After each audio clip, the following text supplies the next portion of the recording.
জাতীয় পরিচয়পত্র নিবন্ধন আইন ২০২৩ বাতিলের জন্য সরকারকে চিঠি দেওয়া হবে বলে জানিয়েছেন নির্বাচন কমিশনার সানাউল্লাহ। তিনি বলেন, এনআইডি স্বরাষ্ট্র মন্ত্রণালয়ের অধীনে থাকা সংবিধানের সাথে সাংঘর্ষিক।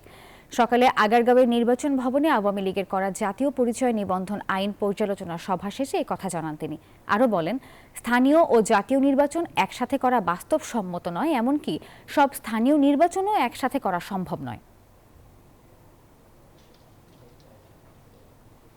গত কমিশন থাকতেই সিদ্ধান্ত হয়েছিল যে এই আইনটি বাতিল করত পূর্ববর্তী স্থিতাবস্থায় ফেরত নেওয়ার জন্য একটা প্রস্তাবনা সেই সময় গৃহীত হয়। সেই আলোকে 10ই সেপ্টেম্বর 2024 তারিখে একটি ডিও লেটার প্রেরণ করা হয় কমিশন থেকে। এরই ধারাবাহিকতায় আজকে কমিশনে এটা নিয়ে আলোচনা হয়েছে। আমরা এখন অফিসিয়ালি কমিশনের সিদ্ধান্ত আকারে আমরা পত্রালাপ করার সিদ্ধান্ত নিয়েছি।